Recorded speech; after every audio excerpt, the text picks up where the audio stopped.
नमस्कार, मैं हूं विशाल व्यूअर्स और आप देख रहे हैं व्यूअर्स सूत्रा। आज के इस एपिसोड में मैं चर्चा करने वाला हूं आपके समक्ष ग्रामर की। ये मेरा पहला वीडियो है यूट्यूब पर और आज से मैं ग्रामर की एक नई सीरीज शुरू करूंगा। तो अगर आप सभी ग्रामर में ज़्यादा इंटरेस्टेड हैं तो मेरे चैनल से जुड़ जाइए और आज से मेरा साथी बनिए।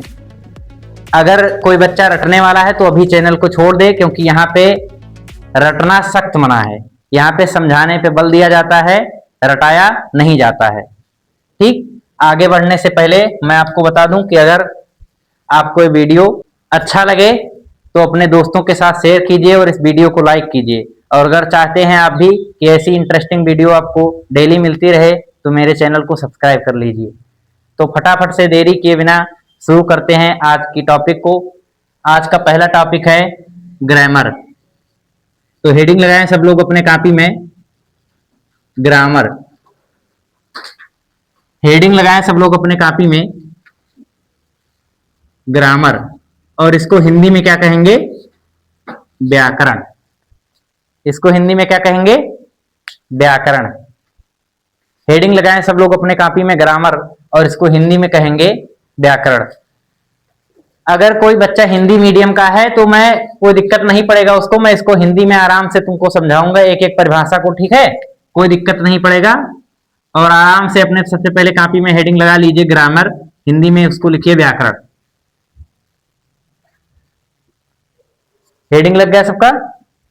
तो अब देखिए व्याकरण है क्या। सबसे पहले छोटी सी परिभाषा है, आपने पढ़ी होगी 3-4 क्लास में, कि व्याकरण वह कला है। ये पहले परिभाषा लिख लीजिए, फिर इसको मैं समझाऊं तुमको। व्याकरण वह कला है। कला कह सकते हैं, व्याकरण वह शास्त्र है कह सकते हैं, व्याकरण वह विज्ञान है कह सकते हैं, कुछ भी कह सकते हैं। व्याकरण वह कला है जो हमें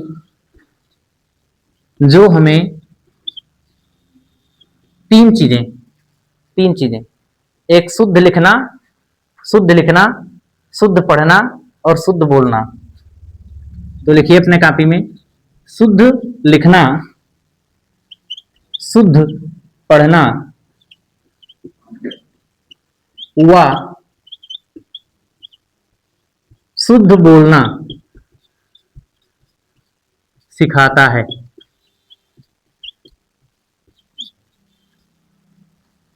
तो व्याकरण क्या है?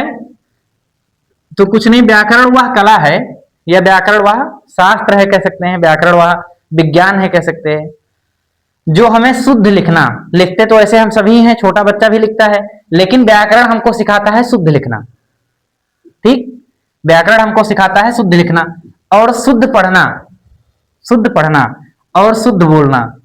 छोटा बच्चा भी बोलता है, लेकिन शुद्ध बोलना हमको कौन सिखाता है? व्याकरण। तो व्याकरण क्या है? व्याकरण वो कला है जो हमें शुद्ध लिखना, शुद्ध पढ़ना, शुद्ध बोलना सिखाता है। 3 चीजें सिखाता है, शुद्ध लिखना, शुद्ध पढ़ना, शुद्ध बोलना। तीनों पे ऐसे अंडरलाइन कर लीजिएगा। इसको याद रखिए कि व्याकरण क्या है। इसमें देखिए मेन शब्द क्या है? कला। एक व्याकरण है, व्याकरण की मैं परिभाषा लिख रहा हूं और इसमें एक शब्द हाईलाइट कर लीजिए, इसमें कला। और इसमें 3 चीजें और हाईलाइट कर लीजिए, शुद्ध लिखना, शुद्ध पढ़ना, शुद्ध बोलना। यानी कि व्याकरण क्या है? व्याकरण वह कला है जो हमें शुद्ध लिखना, शुद्ध पढ़ना, शुद्ध बोलना सिखाता है। समझ गए? अब आगे बढ़ते हैं। अगली हेडिंग लगाएंगे हम लोग भाषा। भाषा, और इंग्लिश में इसको कहते हैं लैंग्वेज। भाषा को इंग्लिश में क्या कहते हैं? लैंग्वेज। लैंग्वेज कहते हैं। तो हेडिंग लगाएंगे भाषा, इंग्लिश में इसको कहते हैं लैंग्वेज। दिख रहा है सभी को? भाषा को इंग्लिश में क्या कहते हैं? लैंग्वेज। तो अब हमें भाषा सीखनी है। सबसे पहले व्याकरण तो हम जान गए। व्याकरण क्या है? व्याकरण वो कला है जो हमें शुद्ध लिखना, शुद्ध पढ़ना, शुद्ध बोलना सिखाता है। समझ गए? व्याकरण वह कला है जो हमें शुद्ध लिखना, शुद्ध पढ़ना, शुद्ध बोलना सिखाता है। अब इसके आगे हमको सीखना है भाषा। अब सबसे पहली बात कि भाषा है क्या। आपने सुन रखा होगा बहुत सारी भाषाओं के नाम, जैसे हिंदी भाषा है, इंग्लिश भाषा है, उर्दू भाषा है, पंजाबी भाषा है, मराठी भाषा है, बंगाली भाषा है, तमिल भाषा है, मलयालम भाषा है, बहुत सारी भाषाएं आपने सुनी होंगी। अच्छा, भाषा का काम क्या होता है? भाषा का काम क्या होता है? जैसे मैं आपको पढ़ा रहा हूं, तो अब मेरे अंदर जो विचार है वो मैं आपसे कह रहा हूं, मेरे अंदर जो भावनाएं हैं, मेरे अंदर जो विचार हैं वो मैं आपको बता रहा हूं। और अगर आपको कोई कमेंट करना है तो आप भी अपना विचार मुझ तक पहुंचाएंगे, और इसके लिए माध्यम की जरूरत होगी। किस माध्यम की? भाषा की। नहीं समझे? जैसे कि मान लिया मुझे तुमसे कोई बात करनी है, मुझे किसी लड़की को आई लव यू बोलना है, यानी कि मुझे बोलना है कि मैं तुमसे प्यार करता हूं। ठीक, किसी लड़की को मुझे बोलना है तो मैं तो या तो इंग्लिश का सहारा ले सकता हूं, मैंने बोल दिया I love you, I love you, तो ये सिंपल है। इंग्लिश में मैंने बोल दिया आई लव यू और वो समझ गई कि अच्छा बेटा तुम मुझसे प्यार करते हो। ठीक, वो समझ गई कि तुम मुझसे प्यार करते हो। हाँ, अगर वो इंग्लिश नहीं जानती है, वैसे तो सब लोग जानते हैं, वो भी बोल देगी आई लव यू टू, या नहीं बोलना होगा तो नहीं बोलेगी। ठीक, लेकिन अगर मान लिया वो इंग्लिश नहीं जानती है तो वो हिंदी में कह सकती है मैं भी तुमसे प्यार करती हूं, मैं भी तुमसे प्यार करती हूं। अगर वो इंग्लिश में ना बोलना चाहे तो क्या कर सकती है? हिंदी में बोल सकती है, बिल्कुल, कोई दिक्कत। या ऐसे कह सकती है मुझे तुमसे इश्क है। ठीक, ऐसे अगर और भी कहना चाहे, जैसे कह दे कि मेरा नाम विशाल व्यूअर्स है, मेरा नाम विशाल व्यूअर्स है, मेरा नाम चिंटू है, रिंकू है, पिंटू है, कुछ भी है, मेरे भाई का नाम मोहन है। जैसे कोई कह दे कि मेरे भाई का नाम मोहन है, मेरे भाई का नाम मोहन है। ठीक, ऐसे कह सकते हैं my brother's name is Mohan, English में इसको कह सकते हैं। जैसे कोई कह दे कि मोहन मेरा भाई है, मोहन मेरा भाई है, इसको अगर इंग्लिश में कहना चाहें तो कह देंगे Mohan is my brother, Mohan मेरा भाई है, Mohan is my brother, Mohan मेरा भाई है, मोहन इज माय ब्रदर, तो मोहन मेरा भाई है। ये हिंदी में हो गया मोहन मेरा भाई है, इंग्लिश में क्या हो गया? Mohan is my brother, Mohan is my brother. इसको गुजराती में कह सकते हैं मोहन मारो भाई छे, मोहन मारो भाई छे। गुजराती में है को क्या बोलते हैं? छे, ऐसे छ करके बोलते हैं। ठीक, तो क्या बोल देंगे मोहन मारो भाई छे, यानी मोहन मेरा भाई है, मोहन मेरा भाई है। तो अब हम अपने अंदर की बात कह रहे हैं, जैसे मैं बताना चाह रहा हूं कि कोई मोहन है वो मेरा भाई है। ठीक, कोई मोहन है वो मेरा भाई है, तो मैंने अपने अंदर की बात बोली कि मोहन मेरा भाई है। इसको मैं तो या तो हिंदी में बोल सकता हूं, या फिर इंग्लिश में बोल सकता हूं, गुजराती में बोल सकता हूं, पंजाबी में बोल सकता हूं, किसी भी भाषा में बोल सकता हूं। ठीक, अब अगर किसी को इस पे कटाक्ष करना कि नहीं मोहन तुम्हारा भाई नहीं है, तो वो भी अपनी बात किसी भाषा में ही बोलेगा। ऐसा कोई थोड़ी हो सकता कि कोई बोले और किसी भाषा में ना हो, ऐसा नहीं हो सकता है कि अगर कोई बोल रहा है और किसी भाषा में नहीं है, ऐसा हो सकता है? ऐसा नहीं हो सकता कि अगर कोई बोल रहा है, अपने विचार कह रहा है, तो किसी न किसी भाषा में जरूर कहेगा। तो भाषा क्या है? भाषा हो गई एक ऐसा माध्यम। भाषा क्या हो गई? माध्यम। माध्यम का मतलब समझते हो? माध्यम का मतलब समझते हो? जैसे मेरा घर यहां है और मैं यहां पे जाना चाहता हूं, किसी के घर, उसके घर, उनके घर, कुछ किसी के भी घर जाना चाहता हूं, तो एक मुझे माध्यम की जरूरत है। क्या माध्यम? मान लिया मेरी है साइकिल। ठीक, मान लिया मेरी माध्यम क्या है? साइकिल है। ठीक, मेरा माध्यम क्या है? साइकिल है। मेरी माध्यम क्या है? साइकिल है। मान लिया मैं साइकिल से जाता हूं। ठीक, मैं मान लिया साइकिल से यहां जाता हूं, तो ऐसे मुझे बोलना है कि मोहन मेरा भाई है, तो उसके लिए माध्यम क्या लिया मैंने? माध्यम लिया मैंने हिंदी। हिंदी माध्यम में मैंने बोला, आपने सुना होगा कि मैं हिंदी माध्यम से पढ़ता हूं, हिंदी मीडियम में। ठीक, अंग्रेजी मीडियम में। तो भाषा क्या हो गई? भाषा हो गई माध्यम, भाषा क्या हो गई? माध्यम। भाषा क्या हो गई? माध्यम। और भाषा ऐसी माध्यम है जिसके द्वारा हम अपने विचारों को दूसरे के सामने, मान लिया मैं अपने विचारों को तुम्हारे सामने कह रहा हूं और तुम अपने विचार मुझसे कह सकते हो, और वो किसी ना किसी माध्यम से होगा, या तो हिंदी भाषा के माध्यम से या फिर इंग्लिश भाषा के माध्यम से, किसी ना किसी भाषा के माध्यम से होगा। कोई दिक्कत? तो भाषा क्या हो गई? भाषा हो गई माध्यम। यानी हम लिख सकते हैं कि भाषा एक ऐसा माध्यम है। भाषा क्या है?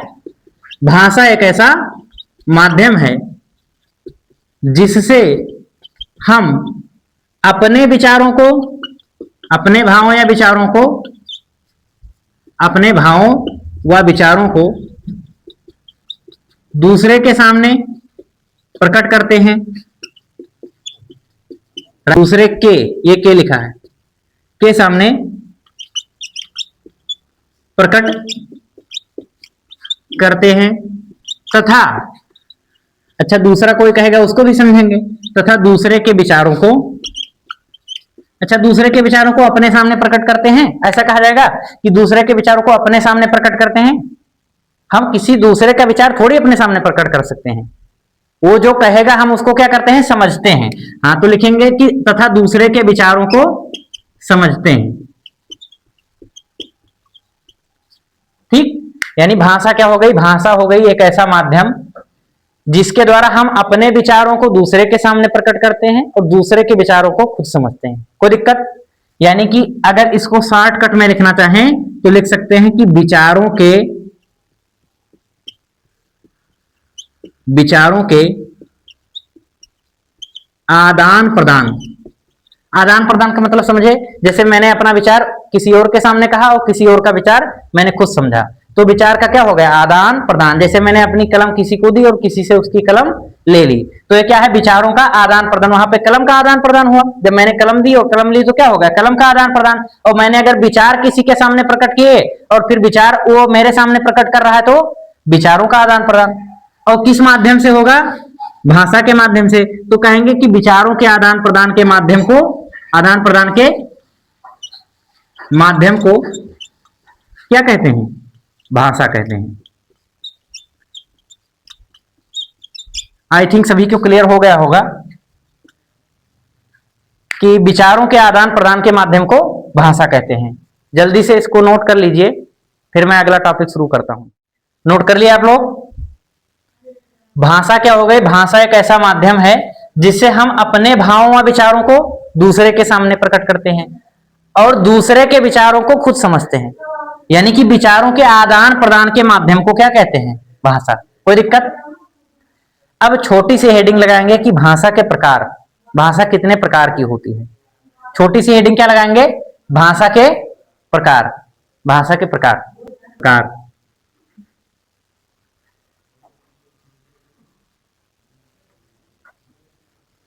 भाषा के प्रकार, इंग्लिश में इसको लिखें टाइप्स ऑफ लैंग्वेज।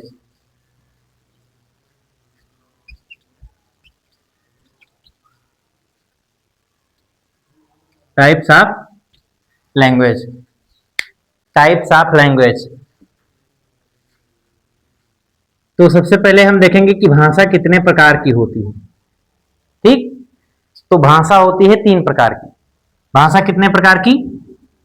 3 प्रकार की। भाषा कितने प्रकार की होती है? 3 प्रकार की। नंबर 1 होती है मौखिक भाषा। नंबर 1 कौन भाषा? मौखिक भाषा। और दूसरी होती है लिखित भाषा। लिखित, यहां पे ता रहता है, यहां पे का रहता है, यहां पे मौखिक, यहां पे लिखित। तो ठीक, लिखित भाषा। और तीसरी भाषा होती है मूक इंगित या सांकेतिक भाषा।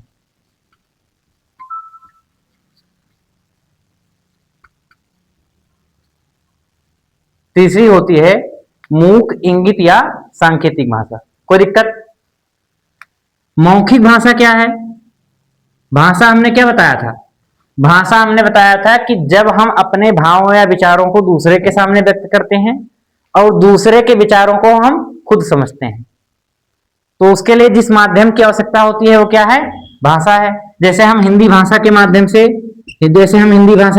से अपने विचार को तुम्हारे सामने प्रकट कर रहे हैं, हिंदी भाषा के माध्यम से। ऐसे हो सकता है मैं इंग्लिश में पढ़ाऊं तो इंग्लिश भाषा के माध्यम से। और अगर आपको कुछ पूछना है तो आप भी किसी भाषा के माध्यम से पूछेंगे। ऐसा थोड़ी हो सकता है कि कोई बोले और किसी भाषा में ना हो, ऐसा हो सकता है? तो ऐसा नहीं हो सकता है। तो मौखिक भाषा क्या है? मौखिक भाषा क्या है? जब हम मुंह से बोल करके, मौखिक भाषा देखो, मौखिक से मतलब मुख से है, मौखिक मतलब मुख। तो जब हम मुंह से बोले, जैसे मैं इस समय मौखिक भाषा का प्रयोग कर रहा हूं और साथ साथ में लिखित भाषा का भी प्रयोग कर रहा हूं, तो जब हम मुंह से बोल करके अपने भाव या विचारों को दूसरे के सामने व्यक्त करें तो ये हो गई मौखिक भाषा। भाषा क्या है? विचारों का आदान प्रदान। ठीक, तो अगर मुंह से आदान प्रदान हो रहा है तो मौखिक भाषा, मुंह से अगर आदान प्रदान हो रहा है तो मौखिक भाषा। और अगर हम लिख करके अपने विचारों का आदान प्रदान कर रहे हैं तो लिखित भाषा। और अगर हम संकेत के माध्यम से अपने भावों या विचारों का आदान प्रदान कर रहे हैं तो सांकेतिक भाषा। अब ये क्या लिखा है? ये लिखा है मूक, इंगित या सांकेतिक भाषा। सांकेतिक तो समझ में आ गया ना, संकेत से। ये मूक इंगित क्या है? मूक का मतलब होता है चुप, मूक मतलब चुप, और मूक का विलोम होता है वाचाल। मूक का विलोम क्या होता है? मूक का विलोम होता है वाचाल। वाचाल का मतलब होता है जो ज्यादा बोले, मूक का मतलब जो ना बोले। ठीक, इंगित का मतलब क्या होता है? इंगित का मतलब होता है इशारा करना। इंगित का क्या मतलब होता है? इशारा करना, इशारा करना या संकेत करना। ठीक, यानी कि चुप रह करके अगर कोई इशारा कर दे, बस इशारे से, ठीक, इशारे से अगर कोई अपने विचारों को दूसरे के सामने प्रकट कर दे और वो भी इशारे से ही उसका जवाब दे दे, इशारों इशारों में बात हो जाए, ठीक, तो उसको कहते हैं मूक इंगित, यानी चुप रह करके इशारा कर दो, या सांकेतिक भाषा। ठीक, उसी को संकेत कहते हैं। तो भाषा कितने प्रकार की हो गई? 3 प्रकार की। 3 ही तरह से हम अपने भाव विचारों का आदान प्रदान कर सकते हैं, एक मुंह से बोल करके, एक लिख करके, और एक संकेत के माध्यम से। ठीक, इसको याद रखने का ट्रिक क्या है? याद रखने का ट्रिक है कि एक समझ लीजिए लड़का है, क्या है? लड़का है, और ये क्या है? एक लड़की है, और ये इससे कुछ कहना चाह रहा है। ये उससे क्या कर रहा है? कुछ कहना चाह रहा है। ठीक, ये इससे कुछ कहना चाह रहा है, तो ये इससे अगर कुछ कहना चाह रहा है तो क्या कहेगा? एक तो सीधे जाकर के कह सकता है, इससे सीधे जाकर के इससे बोल दिया। ठीक, एक क्या कर सकता है कि ये लड़का इस लड़की को लेटर लिख सकता है, तो उसके द्वारा अपने विचारों का आदान प्रदान कर दे, और ये लड़की भी इसको लेटर लिख दे। और एक तीसरा माध्यम क्या हो सकता है कि संकेत के माध्यम से, न बोले न लेटर लिखे, सीधा संकेत के माध्यम से लड़का इस लड़की से कुछ कहे। जैसे संकेत के माध्यम से हम क्या कहते हैं? चुप रहो, ऐसे चुप रहना, ऐसे चुप रहो, ऐसे कहते हैं। ऐसे किसी को बुलाना होगा तो ऐसे कहेंगे, ऐसे कहेंगे। अब बोले नहीं, फिर भी इशारा से जान गए वो व्यक्ति कि हमको यहां आना है। जैसे कोई मान लिया ड्रिंकिंग करने जा रहा है तो ऐसे करता है ना, क्या कर रहा है कि ड्रिंकिंग करना है, तो मतलब उसका इशारा कर दिया, बस कुछ कहेगा नहीं। ठीक, तो इतनी बात समझ में आई। भाषा कितने प्रकार की हो गई? 3 प्रकार की। भाषा कितने प्रकार की हो गई? 3 प्रकार की। एक मौखिक भाषा, एक लिखित भाषा, तीसरा है मूक इंगित या सांकेतिक भाषा। इतने में कोई दिक्कत नहीं। अब अगर इसकी परिभाषा लिखना चाहें तो लिख सकते हैं आप अपने मन से कि अगर हम अपने भावों और विचारों को मुंह से बोल करके दूसरे के सामने प्रकट करते हैं तो मौखिक भाषा, अगर लिख करके प्रकट करते हैं तो लिखित भाषा, अगर हम संकेत के माध्यम से प्रकट करें तो सांकेतिक भाषा। इतना समझ में आ गया? चलिए आगे बढ़ते हैं। अब आगे बढ़ते हैं, कहते हैं लिपि। लिपि क्या है? लिपि कुछ नहीं है, लिखने का ढंग ही लिपि है। नहीं समझे? जैसे देखो, मैंने लिखा राम, क्या लिखा? राम। तो हिंदी लिखने का ढंग क्या है? हिंदी लिखने का ढंग है कि ऐसे इस पे ऊपर से मूड़ी बांधते हैं, ठीक। और इंग्लिश में कैसे करते हैं? इंग्लिश में ऐसे लिखेंगे राम, ऐसे ऐसे इस पे लगा दें तो ठीक हो जाएगा? गलत हो जाएगा। तो यानी कि इंग्लिश का अपना अलग ढंग है। जैसे उर्दू में अगर कुछ लिखेंगे तो उर्दू में इधर से लिखते हैं। उर्दू में किधर से लिखते हैं? उर्दू में इधर से लिखते हैं, ठीक। तो उर्दू लिखने का अपना अलग ढंग है, हिंदी लिखने का अलग ढंग है, अंग्रेजी लिखने का अलग ढंग है। तो जो भाषा के लिखने का ढंग है वही क्या है? लिपि है। वही क्या है? लिपि है। तो लिख लेंगे इसमें कि भाषा के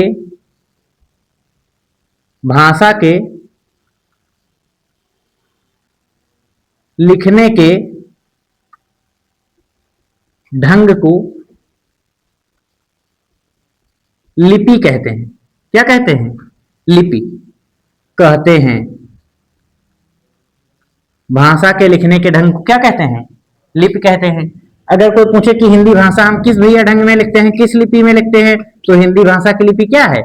आपको पता होगा, देवनागरी है। हिंदी भाषा की लिपि क्या है? देवनागरी है। इंग्लिश भाषा किस लिपि में लिखी जाती है? रोमन अक्षर कभी लिखे हैं? 1, 2, 3, 4, ऐसे तो अंग्रेजी भी लिखी जाती है। तो रोमन लिपि में अंग्रेजी लिखी जाती है। अंग्रेजी किस लिपि में लिखी जाती है? ये रोमन लिपि में कौन लिखा जाता है? अंग्रेजी। अंग्रेजी किस लिपि में? रोमन लिपि में लिखी जाती है। कोई दिक्कत? अंग्रेजी भाषा किस लिपि में लिखी जाती है? रोमन लिपि में लिखी जाती है। हिंदी भाषा देवनागरी लिपि में लिखी जाती है। और लिपि क्या है? भाषा के लिखने का ढंग, बस, ठीक। भाषा के लिखने का ढंग ही क्या है? लिपि है। कोई दिक्कत? इतने में कोई दिक्कत नहीं होनी चाहिए। अब भाषा से रिलेटेड कुछ और चीजें जान लेते हैं। भाषा से रिलेटेड कुछ और चीजें, ठीक। कुछ जीके जीएस है इसमें। जैसे हिंदी क्या है? हिंदी भारत की राजभाषा है कि राष्ट्रभाषा? राजभाषा है कि राष्ट्रभाषा? भारत की राष्ट्रभाषा हिंदी है। भारत की राष्ट्रभाषा हिंदी है। भारत की कोई राष्ट्रभाषा नहीं है। भारत की राजभाषा हिंदी है लेकिन राष्ट्रभाषा नहीं है। भारत की राष्ट्रभाषा नहीं है ही नहीं, कोई नहीं है, ठीक। कि हिंदी नहीं है तो संस्कृत होगी, इंग्लिश, ऐसा नहीं है। हिंदी भारत की राष्ट्रभाषा नहीं है और कोई भाषा भारत की राष्ट्रभाषा नहीं है। हिंदी क्या है? हिंदी राजभाषा है। कोई दिक्कत? अब हिंदी भारत की राजभाषा बनाई कब गई थी? तो ये बनाई गई थी 14 सितंबर 1949, 14 सितंबर 1949, ठीक। यानी कि जब संविधान बन रहा था उसी बीच में जब भाषा को राजभाषा का दर्जा दिया जाना था तो हिंदी को क्या दिया गया था? राजभाषा का दर्जा दिया गया था 14 सितंबर 1949 को। और यही कारण है कि इस दिन मनाते हैं हिंदी दिवस। क्या मनाते हैं? हिंदी दिवस। तो ऐसे भी आपसे पूछ सकता है कि हिंदी दिवस कब मनाया जाता है? तो हर साल कितने तारीख को मनाया जाता है? 14 सितंबर को। और कब से मनाना शुरू हुआ? 14 सितंबर 1949 से। अच्छा, हिंदी दिवस हो गया। अगर कोई आपसे ये पूछ ले कि विश्व हिंदी दिवस कब मनाया जाता है? विश्व हिंदी दिवस, विश्व हिंदी दिवस कब मनाया जाता है? तो वो भी 14 सितंबर को नहीं, वो कितने तारीख को है? 10 जनवरी, 10 जनवरी को। कितने तारीख को? 10 जनवरी को। वीडियो दिख रहा है सबको? यहां पे सबको नजर आ रहा है? कोई दिक्कत? ये कितने तारीख है? मैंने लिखा है 10 जनवरी। कितना लिखा है? 10 जनवरी को। तो यहां से सबसे पहले क्लियर करते हैं कि लिपि क्या है। लिपि कुछ नहीं है, भाषा के लिखने का ढंग ही क्या है? लिपि है। कोई दिक्कत? भाषा के लिखने का ढंग ही क्या है? लिपि है। हिंदी किस लिपि में लिखी जाती है? देवनागरी लिपि में। अंग्रेजी किस लिपि में लिखी जाती है? रोमन लिपि में। अब भाषा से रिलेटेड कुछ और चीजें जाना हमने कि हिंदी क्या है? हिंदी भारत की राजभाषा है, राष्ट्रभाषा नहीं है। भारत की कोई भाषा राष्ट्रभाषा नहीं है। अब हिंदी भारत की राष्ट्रभाषा ये बनाई कब गई थी? तो 14 सितंबर 1949 को। और इसी कारण इस दिन को क्या मनाते हैं? हिंदी दिवस के रूप में। कोई दिक्कत? अब अगर ये हो गया कि हिंदी दिवस मनाया जाता है 14 सितंबर को, तो विश्व हिंदी दिवस कब मनाया जाता है? तो ये मनाया जाता है 10 जनवरी को। इसके बाद हम पढ़ने चल रहे हैं अक्षर, अक्षर, अक्षर। या इसी को कहते हैं वर्ड। क्या कहते हैं? वर्ड। इंग्लिश में इसको क्या कहते हैं? इंग्लिश में इसको कहते हैं लेटर। क्या कहते हैं? लेटर। इसको क्या कहते हैं? लेटर। लेटर मतलब पत्र भी होता है। क्या होता है? पत्र। और लेटर मतलब अक्षर भी होता है, वर्ड भी होता है। अच्छा, वर्ड का एक और मतलब होता है। वर्ड का कई मतलब है। देखो, वर्ण तो एक पहली बात आपने सुना होगा कि समाज 4 वर्णों में बटा है, ब्राह्मण, क्षत्रिय, वैश्य, शूद्र। एक ये वाला वर्ण हो गया, ब्राह्मण, क्षत्रिय, वैश्य, शूद्र। एक ये वाला वर्ण हो गया, कोई दिक्कत? ये वर्ण हो गया। एक होता है वर्ण मतलब रंग। क्या होता है? रंग। आपने पढ़ा होगा कि वर्णांधता एक रोग होता है, वर्णांधता। उसमें किसी विशेष किसी विशेष रंग के प्रति व्यक्ति जो है अंधा हो जाता है, यानी उसको दिखता नहीं है, उसकी पहचान नहीं कर पाता है। रेलवे में नहीं लेते हैं अगर किसी को वर्णांधता है, वो लाल हरे में डिफरेंस नहीं कर पाता है, वर्णांधता। ऐसे देखिए, वर्णांधता, वर्ण के लिए अंधता। अंधता माने आंधर। आंधर माने किसी को कुछ चीज दिखता नहीं, कोई रंग ना दिखे उसकी, ठीक, उसको वो पहचान ना कर पाए कि किस कलर का है।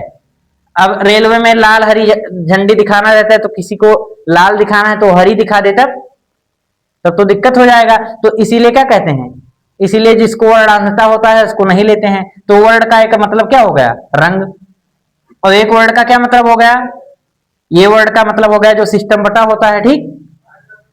अब एक वर्ड का मतलब अक्षर भी होता है, तो हमें यहाँ क्या पढ़ना है? हमको पढ़ना है अक्षर। तो हम अक्षर बताते हैं क्या है। अक्षर को अगर आप देखें, अक्षर को, तो अक्षर मिला है दो चीज से मिलकर बना है, अ प्लस क्षर। किससे मिलकर बना है? अ प्लस क्षर। अच्छा, क्षर का मतलब तो सब लोग जानते होंगे, क्षरण। क्षरण मतलब टूटना। संक्षारण पढ़ा होगा ना आपने, संक्षारण यानी कि कोई चीज क्या हो जाए? कमजोर हो जाए, टूट जाए, ठीक, टुकड़े टुकड़े में टूट जाए, टुकड़े टुकड़े हो जाना, टूट जाना, बिखर जाना, टुकड़े टुकड़े हो जाना, ठीक। अगर कोई धीरे धीरे क्षरण हो रहा है, टूट रहा है, बिखर रहा है, तो क्या कहेंगे कि इसका धीरे धीरे क्या हो रहा है? क्षरण हो रहा है। और जिसके आगे आ लग जाता है उसका क्या मतलब होता है? जैसे देखो, ये निश्चित लिखा है, क्या लिखा है? निश्चित। अगर इसके आगे हम आ लगा दें तो इसका मतलब क्या हो गया? जो निश्चित नहीं है। अनिश्चित का क्या मतलब होता है? जो निश्चित नहीं है। तो आ का मतलब क्या हो गया? नहीं। तो यहां पर भी आ का मतलब क्या हो जाएगा? नहीं। आ का क्या मतलब हो जाएगा? नहीं। कोई दिक्कत? तो अब इससे हमने क्या समझा? इससे हमने कुछ इतना समझा कि जो नहीं टूटे, इतना ही तो समझ में आया। यानी कि अ माने नहीं और क्षर माने टूटना, तो जो नहीं टूटे, जो नहीं टूटे। अब टूटेगा कौन नहीं? जो बड़ा होगा। जैसे देखो, ये मार्कर है, अब इतना बड़ा है तो इसको मैं तोड़ सकता हूं, और छोटा हो गया, और छोटा हो गया, इतना छोटा हो गया कि ये तोड़ा ही नहीं जा सकता। इतना छोटा हो जाए, ये देखो इतना बड़ा है, अब इतना बड़ा हो गया, इसको तोड़ सकते हैं, इसको फिर तोड़ सकते हैं, फिर ये इतना बड़ा हो गया, अब फिर इसको तोड़ सकते हैं, हो सकता है फिर तोड़ दें। लेकिन एक समय ऐसा आएगा कि जब ये इतना छोटा हो जाएगा कि ये टूटेगा ही नहीं, ठीक। तो हम जो बोलते हैं उसको क्या कहते हैं? साउंड। आप जानते होंगे कि साउंड कहते हैं ध्वनि, अंग्रेजी में साउंड, और हिंदी में क्या कहते हैं? ध्वनि। तो ध्वनि इतनी छोटी हो कि उसके टुकड़े ना किए जा सके, यानी कि अक्षर की परिभाषा क्या होगी? कि वह छोटी से छोटी ध्वनि, वह छोटी से छोटी ध्वनि जिसके टुकड़े ना किए जा सकें, जिसके टुकड़े ना किए जा सकें, उसे क्या कहते हैं? अक्षर कहते हैं। उसे क्या कहते हैं? अक्षर। आगे इसमें लिख लेंगे कि उसे क्या कहते हैं? अक्षर कहते हैं। वह से छोटी ध्वनि जिसके टुकड़े ना किए जा सके उसे क्या कहते हैं? अक्षर। कोई दिक्कत? मतलब नहीं, क्षर माने टूटना, तो वह छोटी से छोटी ध्वनि जिसके टुकड़े ना किए जा सके, जिसको तोड़ा ना जा सके, उसको क्या कह देंगे? अक्षर। कोई दिक्कत? अब अगर अक्षर की बात करें तो हम इंग्लिश में देखेंगे तो कितने अक्षर हैं? इंग्लिश में टोटल 26 लेटर हैं। कितने लेटर हैं? 26 लेटर हैं। अब लेटर में हम कुछ चीज देखते हैं कि कितने लेटर हैं। देखिए, एक लेटर है ए, इसके बाद में बी, इसके बाद में C, D, E, F, G, H, I, J, K, L, M, N, O, P, Q, R, S, T, U, V, W, X, Y, Z. अब देखिए 26 लीटर हो गए। A B C D E F G H I J K L M N O P Q R S T U V W X Y Z, ये 26 letter हो गए। अब इन letter में कुछ है वावेल, आपने पढ़ा होगा वावेल है, कुछ कॉन्सोनेंट है। अच्छा, वावेल किसको कहते हैं? स्वर किसको कहते हैं? हिंदी में जब जाएंगे तो आप पढ़ेंगे, हिंदी ग्रामर जब पढ़ेंगे आप तो उसमें कहते हैं कि स्वर वो हैं जो बिना, जिसको बोलने में ज्यादा देर नहीं लगता है। ठीक, जिसको बोलने में ज्यादा देर नहीं लगता है और उसको किसी और चीज की सहायता नहीं लेनी पड़ेगी। जैसे देखो, व्यंजन आपने हिंदी में पढ़ा होगा का, तो का में देखो आ जा रहा है, का में क्या आ जा रहा है? आ। तो इसे का किससे बना है? का में नीचे से हलंत लगा देंगे। हलंत का मतलब ए, ऐसे हलंत है, हलंत का मतलब आधा है, और प्लस आ, इससे मिलकर के बना है क्या? क। तो यानी कि इसमें स्वर की सहायता लेनी पड़ी। व्यंजन अगर बोलना है तो क्या करेंगे? स्वर की सहायता लेंगे तभी व्यंजन बोल पाएंगे। और व्यंजन क्या, स्वर क्या होते हैं? जो आसानी से बोल जाते हैं, ज्यादा देर नहीं लगता, और इसको किसी की बोलने के लिए किसी की सहायता नहीं चाहिए। ई पढ़ा होगा ना आपने। तो यहां पे भी वावेल भी ऐसे ही। वावेल इसमें कितने हैं? वावेल इसमें केवल 5 हैं। कितने हैं? 5। वावेल कितने हैं इसमें? 5। कौन कौन वावेल हैं? ए, ई, आई और ओ और एक यू, ये 5 क्या हैं? ये वावेल है। ये क्या है? वावेल। वावेल को इंग्लिश में क्या कहते हैं? हिंदी में, ठीक, हिंदी में क्या कहते हैं? वावेल तो इंग्लिश है ही है, ठीक। तो वावेल को इंग्लिश में कुछ नहीं, वावेल को हिंदी में कहते हैं स्वर, ठीक। वावेल तो खुद ही इंग्लिश है। इसमें क्या आता है? ए आता है, ई आता है, आई आता है, वो आता है, यू आता है। ए E I O U, A E I O U, A E I O U. याद करने का trick, A E I O you, ऐसे याद करेंगे। ए ई आई ओ यू, ठीक।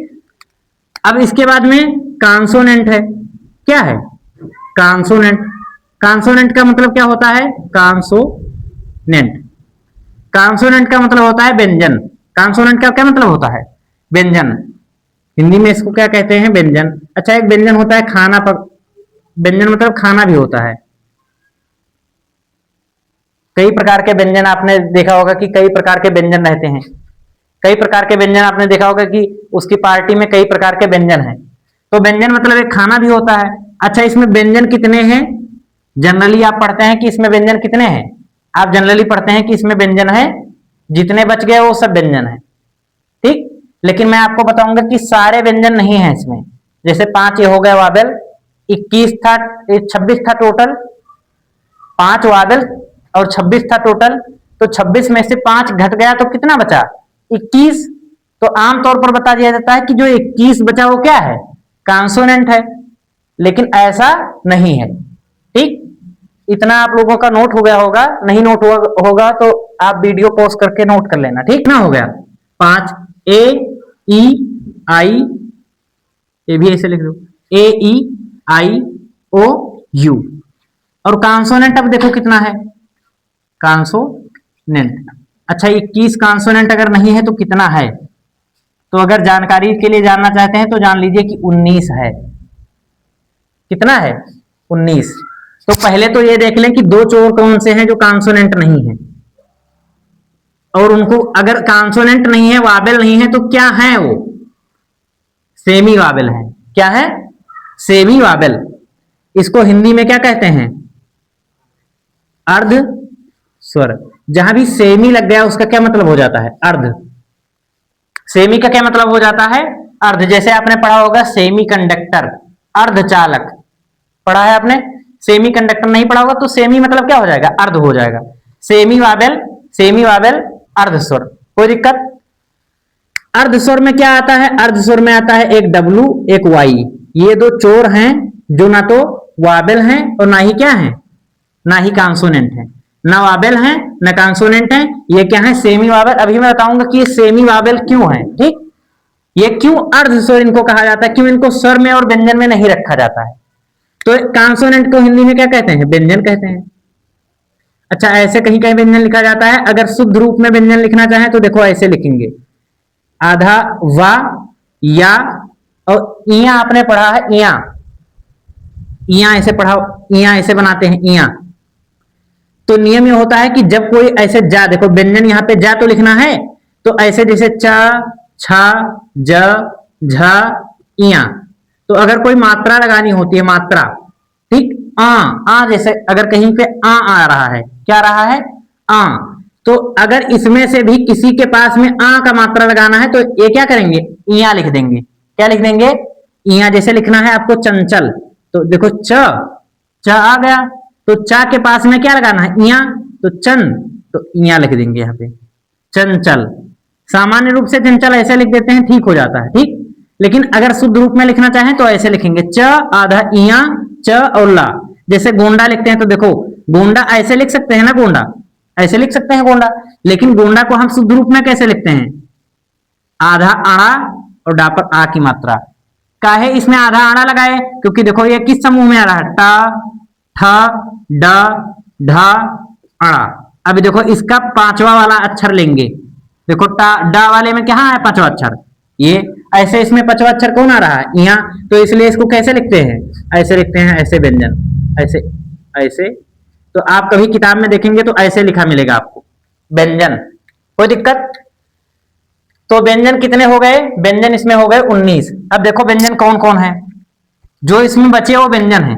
अब इसको निकाल दीजिए, डब्लू को निकाल दीजिए और वाई को निकाल दीजिए। तो इसमें कौन बचा? बी लिखिए, B, C, D, F, G, H, I नहीं है, J, K, L, M, N, P, Q, R, S, T, V, X, Z. कोई दिक्कत? ये देखिए 19 हो गया। 1 2 3 4 5 6 7 8 9 10 11 12 13 14 15 16 17 18 19। कोई दिक्कत? तो ये 19 क्या हो गए? व्यंजन हो गए। ये 19 क्या हो गए? व्यंजन। और ये दो क्या हो गए? अर्धस्वर। अब इनको अर्धस्वर क्यों कहते हैं? अर्धस्वर क्यों कहते हैं इनको? देखते हैं अर्धस्वर इनको क्यों कहते हैं। अच्छा, हिंदी में किसकी तरह साउंड करेगा? स्वर की तरह। जैसे बी है तो बी किसकी तरह साउंड करेगा? बा की तरह। देखो बी, बी से क्या बनेगा? बा बनेगा। तो ये देखो व्यंजन है तो क्या किसकी तरह साउंड किया? किसकी तरह आवाज आ रही? बा की तरह। यानी बा क्या है? हिंदी में जब जाएंगे तो बा है व्यंजन। बा क्या है? व्यंजन है। और अगर ए देखें, ए ए तो ये क्या है? ये क्या है? ये है स्वर। हिंदी में ए क्या है? स्वर है। और डब्लू और वाई, अब देखें डब्लू और वाई अर्ध स्वर क्यों है? डब्लू और वाई अर्ध स्वर इसलिए है क्योंकि अगर ये किसी शब्द में अगर ये पीछे आ गया, जैसे देखो लिखा है यस के वाई, स्काई, क्या लिखा है? स्काई। तो इसको ऐसे हिंदी में लिखो स्काई। देखो यस के और वाई से क्या बना? आई। देखो ये बड़ी ई बन गया ना, ई। तो अगर ई बन रहा है तो ई क्या है? स्वर। यानी कि अगर वाई पीछे आया तो किसकी तरह काम किया? स्वर की तरह। ऐसे देख लो डब्लू, डब्लू को देखो, यस एन वो डब्लू सुनो, ना पर ओ की मात्रा बन गई। देखो यस एन से सुनो, सुनो, और ओ डब्लू, डब्लू से क्या बना? ओ। अगर और स्पष्ट से देखना चाहते हैं तो देखो काऊ, का पर आ की मात्रा ऊ, काऊ, काऊ। अंतिम में क्या आ गया, ऊ आ गया, अंतिम में क्या आ गया, ऊ आ गया। तो ऊ क्या है, ऊ तो है स्वर, कोई दिक्कत, ऊ क्या है, ऊ स्वर है। ठीक, तो अगर लास्ट में आता है, लास्ट में अगर आता है, देखो स्काई अगर हो गया ऐसे ही और लिख सकते हैं, फ्लाई, कराई, ड्राई, ये क्या है, इसको लिखेंगे फ्लाई। अब देखो इसमें भी पढ़ो तो क्या आ जा रहा है, ई आ जा रहा है, कोई दिक्कत। इसके अलावा भी लिख सकते हैं GRAY, ग्रे। देखो ग्रे जब लिखेंगे तो ए की मात्रा देखो निकल रहा, देखो ये वाई से क्या निकल रहा, ए, कोई दिक्कत। तो यानी कि अगर लास्ट में आएगा वाई या डब्लू तो किसकी तरह काम कर रहा है, स्वर की तरह। ठीक, तो इससे तो ये समझ में आ गया कि स्वर है, क्या समझ में आया कि स्वर है। लेकिन अगर व्यंजन की तरह काम करेगा तभी तो इसको अर्ध स्वर कहेंगे, कि आधा स्वर की तरह काम करे आधा व्यंजन की तरह। तो देखो पीछे आया तो किसकी तरह कार्य किया, स्वर की तरह। अगर आगे आए तो देखो किसकी तरह कार्य करेगा, अगर आगे आएगा तो किसकी तरह कार्य करेगा, व्यंजन की तरह। किसकी तरह कार्य करेगा, व्यंजन की तरह। और अगर पीछे आएगा तो किसकी तरह, स्वर की तरह। इसमें डब्लू को देखेंगे, इधर किसको देखेंगे, वाई को। जैसे देखो इसमें लिखा है पीछे अगर आ रहा है COW काऊ, NOW नाऊ, ऊ देखो ऊ का आ रहा है ना उच्चारण। और इसमें वाई, वाई को देखो SKY स्काई, DRY ड्राई, आई देखो ई का आ रहा है। अब व्यंजन अगर आगे रहेगा तो व्यंजन की तरह कार्य करेगा। जैसे देखो WAY वे, इसमें आपको नहीं समझ में आ रहा, देखो वा का इसमें उच्चारण कर रहा है। जैसे लिखा है WATCH वाच, तो देखो इसमें भी किसका उच्चारण कर रहा है, वा का। अगर ये पीछे आएगा तो किसकी तरह कार्य करेगा, व्यंजन की तरह। वो पीछे आएगा तो किसकी तरह कार्य करेगा, स्वर की तरह, सॉरी, पीछे आएगा तो किसकी तरह कार्य करेगा, स्वर की तरह। आगे आया तो व्यंजन की तरह कार्य कर रहा है। वाई भी अगर आगे आएगा तो किसकी तरह कार्य करेगा, व्यंजन की तरह। जैसे YATCH याच, याच मतलब नाव, तो देखो वाई से यहाँ पर क्या बनना है, या, कोई दिक्कत। तो यानी कि अगर आगे आएगा तो व्यंजन की तरह, चाहे डब्लू हो या वाई हो। ठीक, डब्लू देखो आगे आ रहा है, डब्लू आगे आ रहा है, डब्लू देखो आगे आ रहा है, तो डब्लू से क्या बन गया, WATCH वाच, WATCH क्या बन गया, वाच। तो डब्लू से क्या बना, वा, डब्लू से क्या बना, वा बना। और डब्लू से जब वा बना, वाच मतलब घड़ी, वाच मतलब देखना भी होता है, तो वा अगर डब्लू से बनना है तो आगे देखो वा क्या है, वा व्यंजन हो जाएगा। और अगर पीछे देखो, अगर पीछे आया NOW नाऊ, अब इसको क्या पढ़ेंगे, ना पर आ की मात्रा ऊ, छोटा ऊ, बड़ा ऊ क्या है, बड़ा ऊ है स्वर। तो अगर पीछे आया तो डब्लू स्वर की तरह, आगे आया तो डब्लू व्यंजन की तरह कार्य किया। यानी कि डब्लू आधा स्वर की तरह कार्य करता है, आधा स्वर की तरह और आधा व्यंजन की तरह। अब अगर आधा स्वर की तरह आधा व्यंजन की तरह तो इसको क्या कहेंगे, अर्ध स्वर। क्या कहेंगे, अर्ध स्वर। यानी कि ये स्वर है लेकिन आधा ही स्वर है, आधा क्या है, आधा व्यंजन है, कोई दिक्कत। तो ये आधा स्वर की तरह कार्य कर रहा है, आधा व्यंजन की तरह, तो इसलिए डब्लू और वाई क्या हो जाता है, अर्ध स्वर। यानी कि इसको क्या कहते हैं, सेमी वावेल। इतना समझ में आया सबको, इतना नोट हो गया सबका। तो अब आज के टॉपिक में बस इतना ही, अब आगे कल क्लास करेंगे, ठीक है। और यहां तक लेटर तक कंप्लीट हो गया है, लेटर यानी कि अक्षर या वर्ड तक कंप्लीट हो गया है। अब इसके आगे हम लोग पढ़ेंगे वर्णमाला, अल्फाबेट। अल्फाबेट वैसे क्लियर हो गया है, लेकिन अब वर्णमाला की परिभाषा कल बता देंगे और इसके आगे हम शब्द से बढ़ेंगे, ठीक, कोई दिक्कत। तो इतना आप लोग नोट कर लीजिएगा, इतना याद करके आएंगे कल, फिर इसके आगे हम कल क्लास करेंगे। ओके, थैंक यू, जय हिंद फ्रेंड्स।